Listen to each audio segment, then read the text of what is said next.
Դեֆիցիտ է մի շարք բենզալցակայաններում, չկան մյուսներում գինը արդեն 300-ի է հասել։ Ըստ վիճակագրության նախորդ տարվա եւ այս տարվա հունվարի համեմատ գրեթե նույնքան հեղուկ գազ է Հայաստան մտել։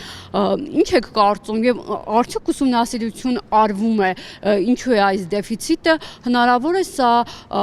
արհեստական, այսպես իրավիճակ է ստեղծվել։ Չէ, որ չի կարա 187 հոգի ընկերություն, որոնք ներմուծում են Հայաստանի Հանրապետություն, արհեստական ինչ-որ իրավիճակ ստեղծեն, դա գործնականում հնարավոր չի, տեսականորեն եւս եւ արգելված է, երբ որ այդքան շատ տնտեսվող սուբյեկտը որևէ գործողություն անել, ու ընդ որում որևէ մեկը չունի 10%-ի շեմը գերազանցող մասնաբաժին շրջանություն, բավականին փոքր խաղացողներ են, բայց անցյալ տարվա հունվարին էլ է գինը բավականին բարձր եղել եւ ամեն տարվա հունվարին գինը բարձր է, ինչի մասին ասել է, քանի որ տրանսպորտային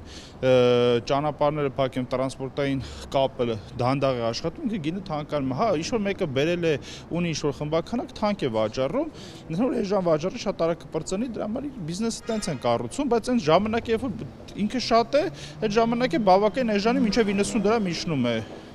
Այս բիզնեսի կառուցվածքը նման ձև է։ Հեղուկ գազի շուկայի ուսումնասիրում դիտարկումներ իրականացնում եք, թե ոչ։ Նոր պատասխան, ասում իրականացրել ենք եւ հայտարարել ենք, որ 187 հոգի տնտեսվարող սուբյեկտ է ներմուծում Հայաստանի Հանրապետություն հեղուկ գազ եւ չի կարա տեղ լինի ոչ հակամրցակցային համաձայնություն, ոչ գերիշխող դիրքի չարաշահ, չկա նման ընկերություններ։ 187 հոգի որևէ մեկի մասնաբաժինը 10%-ը չի գերազանցում։ Եվ սա ստեղծված առաջարկ պահանջարկի արդյունք է։ Լցնողների քանակը շատ է, ապա առաջարկը քիչ է։ Հեսա համել որ կանգնում են մեքենային, ինձ ծախսն էլ է թանկանում։ Հեսա մի քիչ հետո կգա իջնի գինը, որովհետեւ սարսափելի բան չկա եւ ինչպես հայտարարեցին Հայաստանության վարչապետը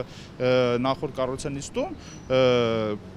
տրանսպորտային հանգույցների խնդիրների լուծման պարագայում այլևս մենակ ցամաքային տրանսպորտից կախված չենք լինի։ Հնարավոր է անդրադարձակ մենք ավելի ուշ մոտեցանք նախորդ տարվա համեմատ հունվար ժամանակահատվածի համեմատ Կներկայացնեմ, մենք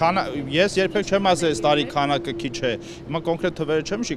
հունվարի համեմատ քանակի խնդիր չունենք, բայց անցյալ տարի հունվարել է։ Հա գրեթե նույնը կարող մի փոքր ավել լինի։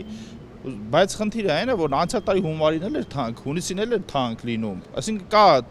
հեղուկ գազի թանկ ամիսներ, ամեն տարի դրա մասին է, որ վերցնեք վերջի 3 տարին գնանք նայեք, ես վստահ եմ, որ դուք նույն